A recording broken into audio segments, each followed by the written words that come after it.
कि हमारे देश की जो पूंजी है वो बैंकों में नहीं है। हमारे देश की पूंजी जो है वो स्कूलों के अंदर है। हमारे देश का जो भविष्य है वो स्कूलों के अंदर है। घंटा का ये स्कूल है जहाँ मैंने भी अपनी पढ़ाई की है। तो आज मैं थोड़ा सा आपको विजिट करना चाहता हूँ, लेकिन इसमें मेन स्कूल की बात नहीं है। बात ये है कि एक गांव से जो लोग पढ़ते हैं और वो पढ़ाई लाइफ में क्यों ज़रूरी है, इस बात के लिए मैं थोड़ा सा आप लोगों को वो जगह दिखाना चाहता हूँ। हमारे टाइम से तो कई चीज़ें यहाँ इसलिए ज़्यादा बढ़ गई हैं। मेन बात इसके अंदर जो वही है कि जो पढ़ाई है उस पर क्यों जोर दिया जाए सारी बातों के बावजूद, और वो इंसान की पर्सनैलिटी और उसको कैसे निखार के और आपका माइंड कैसे खुलती है, ताकि जीवन में आप जो भी काम करते हैं वो हर बात और हर कदम के लिए पढ़ाई की ही ज़रूरत होती है एजुकेटेड लोगों में, और ये गरीबी भी दूर करती है। इतने दिन ऑब्जर्व करने के बाद कि मुझे भी अपने स्कूल की ये रील आपके साथ शेयर कर देनी चाहिए। हाँ, साफ सही मास्टर वगैरह के लिए। और बड़ी अच्छी बात मुझे ये लगी, मैं इतनी दिनों से रहा हूँ कि सुबह इसमें इंग्लिश वगैरह की जो पैसेज जो पढ़ाता है, जो भी पढ़ाता है टीचर को जानता थोड़ी, लेकिन वो बड़े अच्छे तरीके से पढ़ाता था।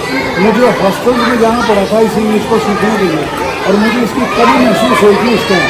तो मेरी जब आगे एजुकेशन हुई हॉस्टल्स में या इंग्लिश मीडियम्स के दिल्ली यूनिवर्सिटी वगैरह में, तो वो क्या थी, तो उसकी इसलिए अभ्यास बना था। कल को ये 2 ही कमरे होते थे, बाकी स्कूल का ही होता था।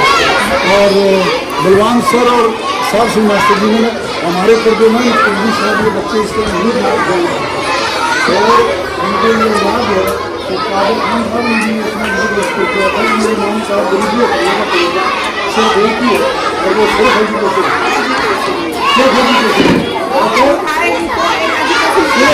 एजुकेशन है जो रहेगी। और उसको रीजन ये है कि मैं गरीबी में है, उसके बाद ट्यूशन के बैंक में बड़ा पड़ा प्रोफेसर बना इस सब। लेकिन यहाँ जितने भी बच्चे हैं इन लोगों को ये टीचर्स वगैरह ज़्यादा अच्छे तरीके से सिखा रहे हैं। हमारे टाइम जो लैंग्वेज वगैरह है वैसी नहीं थी, चीज़ों की डेवलपमेंट वैसे नहीं थी। तो आप मेरे पास तख्ती वगैरह का यूज़ नहीं है, मेरे तख्ती वगैरह का सपोर्ट में रहता है, बैक साइड का ये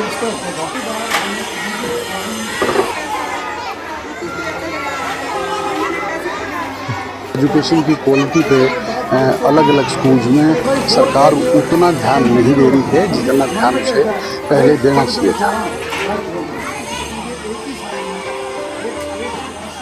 और जो अभी नई बिल्डिंग बनी है जिसका आप रील्स वगैरह देख रहे हैं, पुरानी बिल्डिंग जो भी खाली है इसके ऑर्डर्स हो चुके हैं नई बिल्डिंग बनने के लिए, तो इसलिए उसकी तरफ भी ध्यान मत दीजिएगा।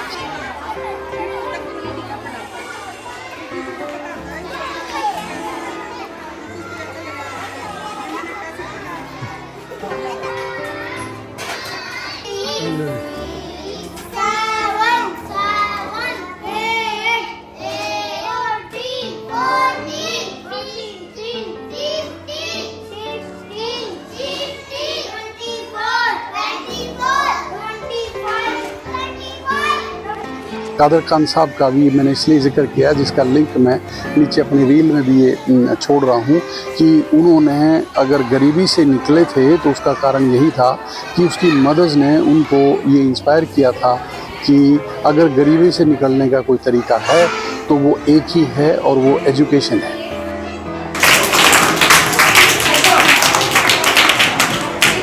हमारे टाइम इंग्लिश लैंग्वेज की एजुकेशन भी हुआ करती थी, तो इसका होना बहुत ज़्यादा ज़रूरी है।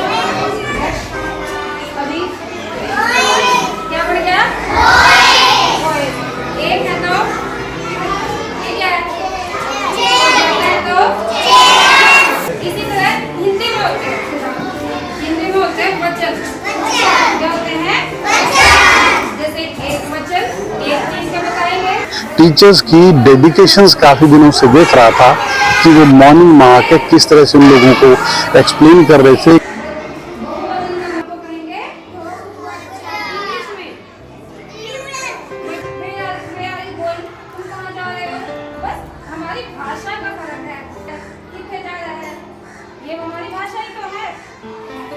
हिंदी में हमारी भाषा जो सारा भारत बोलता है, पढ़ा जा रहा है। पढ़े का मतलब क्या हुआ है? ऐसे कहेंगे।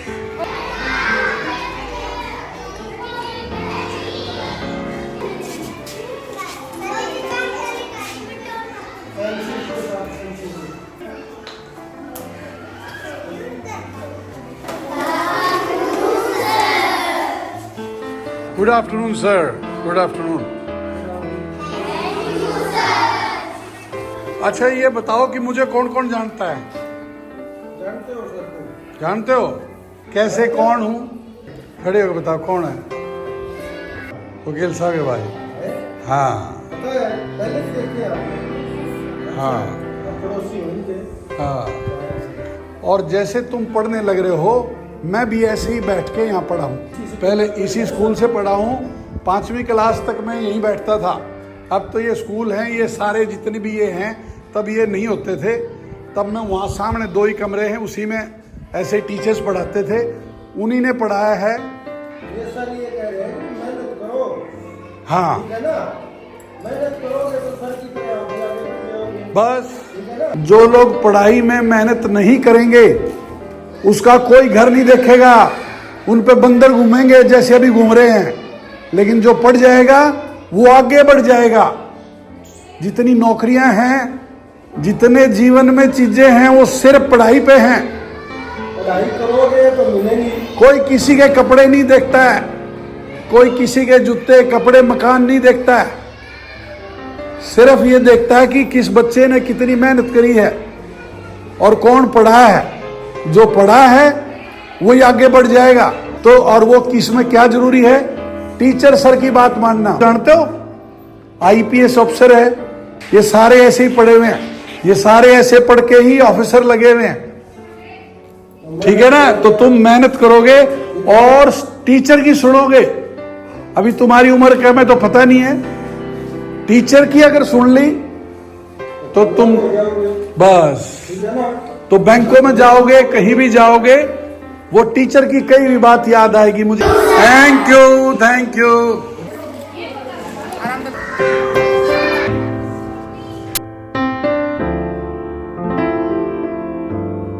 वो नई जनरेशन जो आ रही है, अगर वही हम लोग ज़्यादा मेहनत नहीं करेंगे तो हम लोग अपने देश का जो है एसेट ख़राब कर देंगे। मैं प्रिंसिपल साहब से भी मेरी ये जो तस्वीरें लगाई हैं, इसके मैं उनको भी नमस्कार करता हूँ भी। और इन लोगों को मैंने काफ़ी दिनों से ऑब्ज़र्व किया था कि ये बड़ी ही मेहनत से पढ़ाते हैं। आप नज़र मारिए and thank you for watching.